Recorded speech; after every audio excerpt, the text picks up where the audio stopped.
बिस्मिल्लाहिर्रहमानिर्रहीम। अस्सलामु अलैकुम।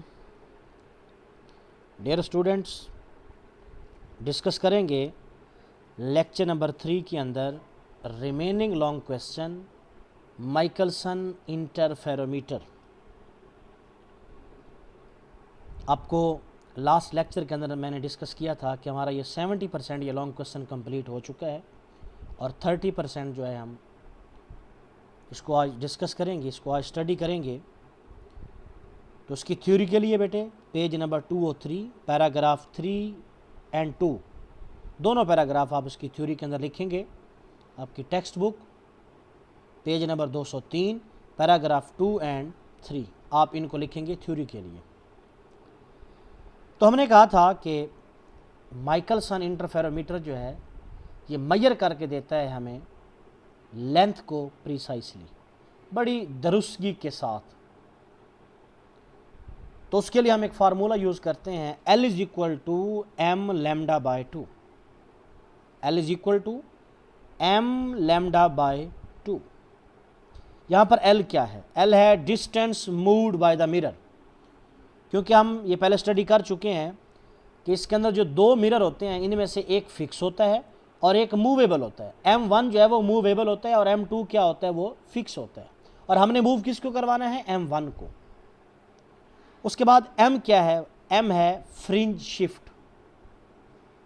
आपके पास ये पैटर्न है, ये ब्राइट, ये डार्क, फिर ब्राइट, फिर डार्क स्पॉट।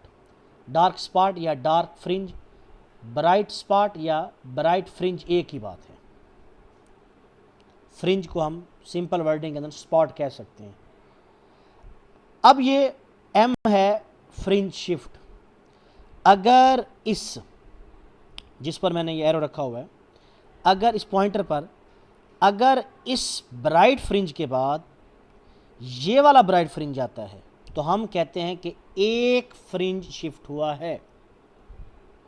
अगर इस ब्राइट फ्रिंज के बाद एक ब्राइट फ्रिंज ये और एक ब्राइट फ्रिंज ये शिफ्ट हुआ है तो हम कहते हैं कि 2 फ्रिंज शिफ्ट हुआ है। और अगर एक और साथ हम ऐड कर देते हैं ब्राइट स्पॉट या ब्राइट फ्रिंज तो हम कहेंगे 3 फ्रिंज शिफ्ट हुआ है। उसके बाद लैम्डा क्या है? लैम्डा बच्चों वेवलेंथ है। जो भी हम वेव यूज़ कर रहे हैं, लाइट वेव यूज़ कर रहे हैं, उसकी वेवलेंथ है। तो फार्मूला क्या बना? L is equal to M lambda by 2। दो बातें जिनको हम डिस्कस नहीं कर सके थे क्योंकि अब उनकी कंडीशन के मुताबिक हम उनको डिस्कस करेंगे। एक लफ्ज़ यूज़ किया गया था कंपनसेटिंग प्लेट, जिसे हमने कहा था G2। G2 क्या है बेटे? ये है कंपनसेटिंग प्लेट। इसका मकसद क्या होता है? ये इक्वलाइज करती है पाथ डिफरेंस को ताकि हम इंटरफेरेंस को देख सकें। क्योंकि इंटरफेरेंस के लिए ज़रूरी है कि आपको क्या करना है, आपको इक्वलाइज करना होता है पाथ डिफरेंस। टू वेव्स का पाथ डिफरेंस इक्वलाइज करने के लिए हम क्या करते हैं? कंपनसेटिंग प्लेट यूज़ करते हैं, जिसे आप G2 कहते हैं। उसके बाद हमने देखा था दो मिरर हैं, एक M1 है और एक M2 है। M1 जो है ये मूवेबल है और M2 जो है ये फिक्स होता है। अब हमने बोला कि हम इसके ज़रिए प्रिसाइसली लेंथ को मेजर कर सकते हैं, डिस्टेंस को मेजर कर सकते हैं। उसके लिए सपोज करेंगे कि ये है पोजीशन किसकी? ये है मिरर M1 की पोजीशन है।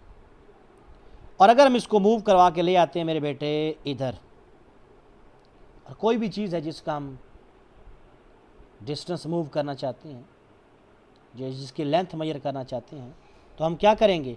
हम उस चीज़ को, यहाँ पर मिरर था शुरू के अंदर और वो मूव करके आया यहाँ तक, तो इन गैप के दरमियान क्या कर देते हैं? हम वही चीज़ रख देते हैं।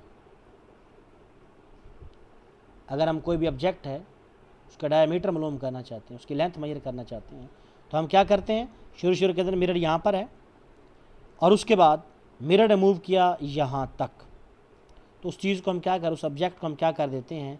मिरर की इनिशियल पोजीशन और फाइनल पोजीशन के दरमियान रख देते हैं।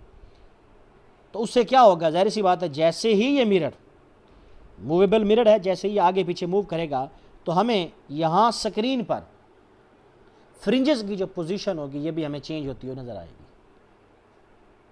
पहले कुछ होंगे, जब आप मिरर को आगे पीछे मूव करेंगे तो यहाँ पर ये जो पैटर्न है ये भी क्या हो जाएगा, ये चेंज हो जाएगा।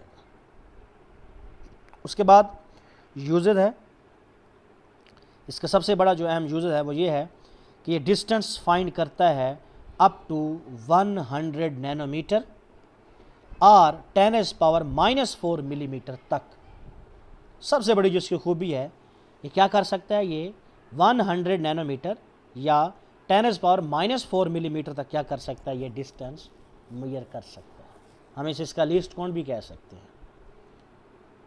उसके बाद डिस्टेंस अप टू 100 नैनोमीटर और 10⁻⁻⁴ millimetre can be measured by using blue light. और उसके लिए हम लाइट कौन सी यूज़ करेंगे, ब्लू लाइट। क्यों? क्योंकि हम पहले भी डिस्कस कर चुके हैं प्यारे बच्चों कि ब्लू लाइट जो है इसकी वेवलेंथ बहुत कम होती है, सबसे कम इसकी होती है, रेड की सबसे ज़्यादा होती है, और इसकी बेटे जो वेवलेंथ है वो होती है 400 नैनोमीटर। अब हम फाइंड क्या करना चाहते हैं, हम फाइंड करना चाहते हैं distance moved bye mirror, least distance हम फाइंड करना चाहते हैं और प्रूव करके दिखाएंगे कि वाकई क्या कर सकते हैं हम 100 नैनोमीटर तक क्या कर सकते हैं, हम डिस्टेंस मेजर कर सकते हैं। तो उसके लिए क्या करेंगे, फार्मूला यूज़ करेंगे, L = m की जगह हम क्या लिखेंगे 1/2। क्यों? क्योंकि हमें मालूम है अगर ये ब्राइट फ्रिंज है उसके बाद ये दूसरा ब्राइट फ्रिंज आता है तो हम कहते हैं कि एक फ्रिंज शिफ्ट हुआ है। अगर बजाय इस ब्राइट फ्रिंज के बाद हम ले लेते हैं इस डार्क फ्रिंज को, तो हम देखेंगे कि बजाय एक फ्रिंज शिफ्ट होने के क्या होगा, हाफ फ्रिंज शिफ्ट होगा। तो उसकी जगह हम m की जगह यूज़ करेंगे 1/2, लैम्डा वैसे के वैसे और 2 भी वैसे का वैसे। 1 मल्टीप्लाई होगा लैम्डा के साथ, लैम्डा, और 2 2 4। अब लैम्डा हमें मालूम है, ब्लू लाइट यूज़ करें तो लैम्डा कितना है 400 नैनोमीटर, और डिवाइड क्या हो रहा है बेटे 4। इसको हम सिंप्लीफाई करेंगे तो हमारे पास आंसर आएगा L = 100 नैनोमीटर। तो इट्स मीन कि हम माइकलसन इंटरफेरोमीटर यूज़ करके हम क्या कर सकते हैं, डिस्टेंस अप टू 100 नैनोमीटर या 10⁻⁻⁴ मिलीमीटर तक क्या कर सकते हैं, मेजर कर सकते हैं। उसके बाद इसका एक और यूज़ है और बहुत इंपॉर्टेंट यूज़ है, क्योंकि हमारे पास जो मीटर है इसके बारे में जितनी भी बातें थी वो वक्त के लिहाज से चेंज होती रही हैं, लेकिन एक मीटर को बड़ी बेहतरीन अंदाज के साथ इसको डिफ़ाइन किया गया अकॉर्डिंग टू वेवलेंथ के लिहाज से।